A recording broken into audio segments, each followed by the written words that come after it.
As you can see, it's almost pitch black here. It's just a crazy thing to think about is that you could go for days and days and days in any direction, and it would be just like this. Think about the scope of what the need is.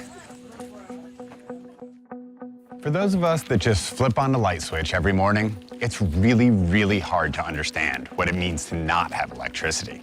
But for over 1 billion people around the world, it's a daily struggle, and many more get their power from unsafe or unsustainable sources. But a few years ago, an artist in Berkeley, California, stumbled on an old World War II-era power technology while he was trying to light up his own illegal art compound.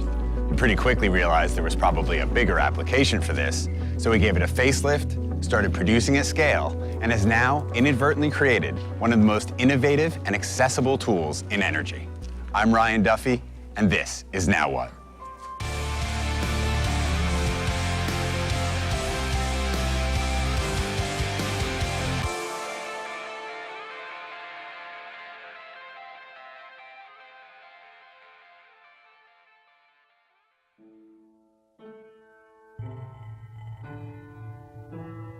Liberia is known for its scars. You know about its recent battle with Ebola, and you've heard about its brutal civil war and complex colonial origins. The unabridged version of the country's history is complicated, brutal, and heartbreaking. Underneath it all is a seemingly simple detail with surprisingly wide-ranging implications. Liberia has no lights, and that's not a metaphor. The decades of civil war ravaged their energy infrastructure, and in the unstable years since, looters have stripped away the remains. Today, only 2% of Liberia's 4 million citizens have access to electricity. Monrovia is the only operating grid in Liberia. Even if you do get power here in Liberia, it's expensive, inefficient power. In the capital city of Monrovia, with a population of over 1 million, only 6% have electricity, and most get it from a crude network of diesel generators. Not only is this a wildly expensive setup for one of the poorest countries in the world, it's also one of the most harmful, causing illness and emitting greenhouse gas into the environment. So power is incredibly hard to come by here, but it doesn't stop people from trying. This power source here, which is pretty rigged together, popsicle sticks and chewing gum style, actually goes 5 kilometers down the road and is the only source of power for folks who live along it.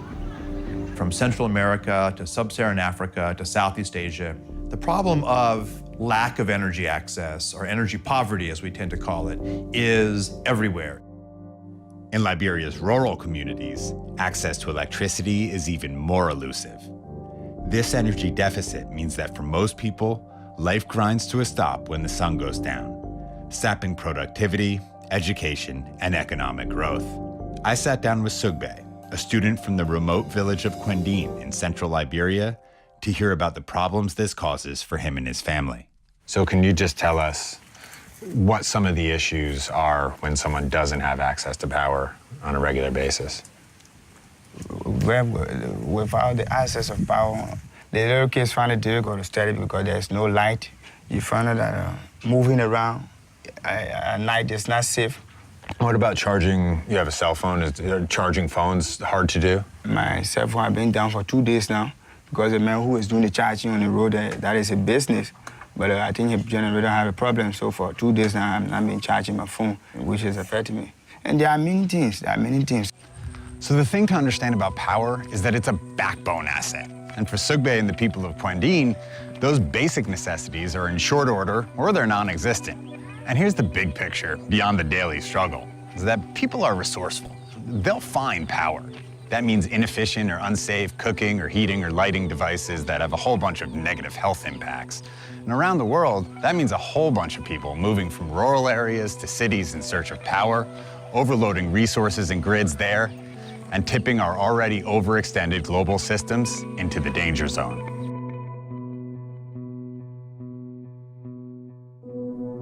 Everyone in the world needs energy today. So they're either going to get it from fossil fuels, which you know are causing climate change, or they're going to get it from some kind of renewable resource. And what better thing to make it from than what's laying all around them? Tom Price is the Director of Strategic Initiatives for All Power Labs, a Berkeley-based collection of engineers, artists, and fabricators working on a simple mission: reimagine power delivery in the developing world. This used to be an artist's facility where we made large-scale kinetic and pyrotechnic art, which is a way of saying we made flame-throwing robots for Burning Man. Unfortunately, the city didn't like what we were doing, and they turned off the electricity, so we had to run off-grid for 6 years. First, we tried using solar panels, then we tried using diesel generators.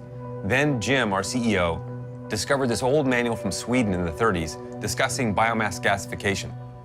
Most people don't know this, but during World War II, there were over 1 million wood gas vehicles driving around Europe because all the liquid fuel was going to the tanks and the airplanes. Gasification connects the largest system of harvesting energy, which is plants, and the largest system of using energy, the internal combustion engine. But because you can't stick a 2x4 into a carburetor, you need something in between, and that's what a gasifier is. I was just shocked that there was this technology where you could take some junk steel tanks, and with some clever assembly of them, you could take solid materials like wood and nutshells, and you could break it down into a gaseous fuel that you could then run into engine. It's a different type of energy.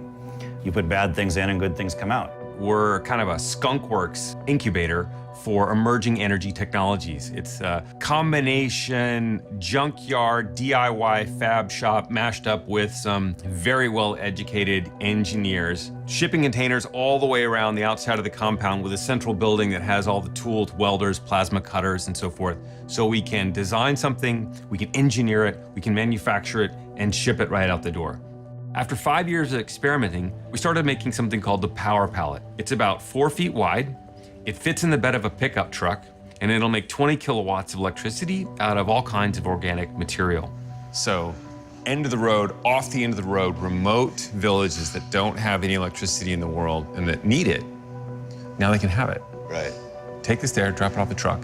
It's working in 40 minutes. It's a personal power device. Community power device. For better or worse, our approach was, let's make a solution that works in the hardest places in the world. If we can make it work there, we can make it work anywhere.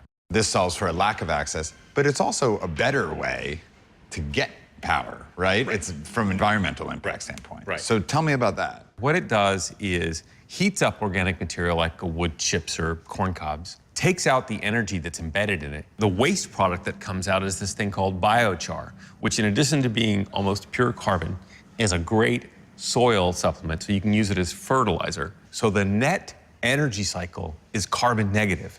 If we're going to solve climate change, we've got to get billions and billions of tons of carbon out of the sky and back into the ground. And this tool does that. Jesus. So you're providing power to people who don't have it, and you're doing so in a way that is more environmentally sustainable. And it's cheaper than any of the alternatives. And it's cheap. Congratulations, we're done. The episode's over. Thank you very much. This is wonderful. Energy crisis solved. This old method of energy production is having a rebirth amidst our current search for sustainable, clean solutions. Nick, the chief engineer at APL, took us through a hands-on demo of gasification and the Power Pallet. Well, your fuel goes in here. You can think of this as like a gas tank. The fuel that goes in here it's walnut shells, It's walnut shells, it's wood chips, corn cobs, it's coconut husks, whatever you got lying around that's locally available.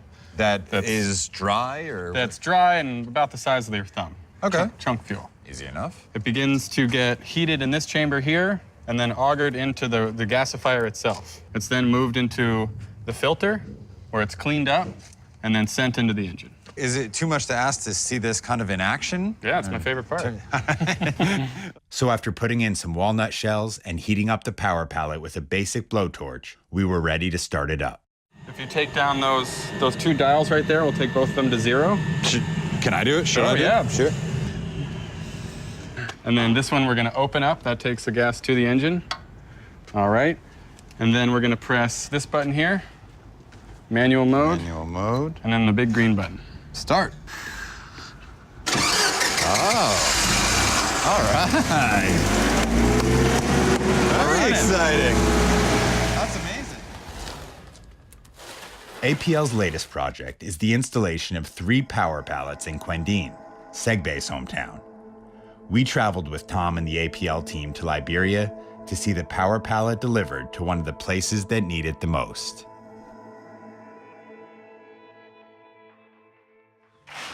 All So, right. here we are. Do you remember seeing this in Berkeley? Yeah. In the wild now. Right, exactly. Here we've got a village of about 300 homes, and there's about 2,000 people that live in this community.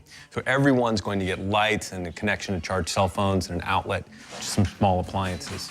Today, right now, there's no electricity. Right.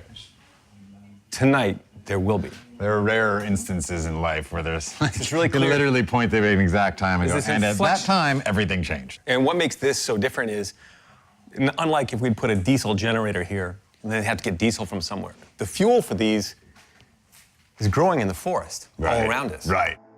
There are 1 million hectares of rubber trees in Liberia, all of which are going to die eventually. They can either be burned and send all that carbon to the sky, or we can chip them up, gasify it, and turn them into electricity. And we're giving them the tool to do that. Because this is the only known form of carbon negative energy, they are going to be both providing light for their community and also making a real impact on climate change. The front line on climate change today is here. That's unbelievable. That global perspective is huge, but to the residents of Quendine, the simplest stuff meant the most. We met back up with Segbe at his family's house to talk about the changes. So when did this get put in? This is new? That the people that are working down there, they install this. So that's pretty exciting. That's where it'll be. And is there did they install an outlet too? Something like yeah. Oh yeah, there you go. There's your phone charger problem solved right there. Mm-hmm. Everyone must be very excited. That is it, of course. That night, the village leaders gathered the entire community so Tom could explain how the power pallet would work. This is rubber tree chips. We're going to put it in this machine. And the engine will make electricity, and then the lights will come on.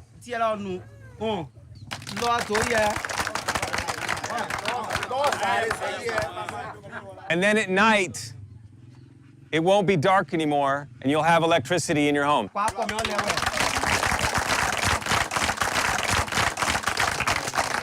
All right, kick the tires and light the fires, boys.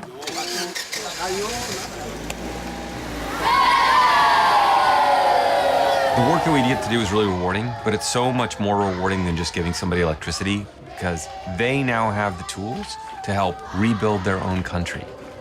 If they can make energy, they can make jobs. And if they can make jobs, they can create stability. And if they can create stability, they can help Liberia get up off its knees and back onto its feet.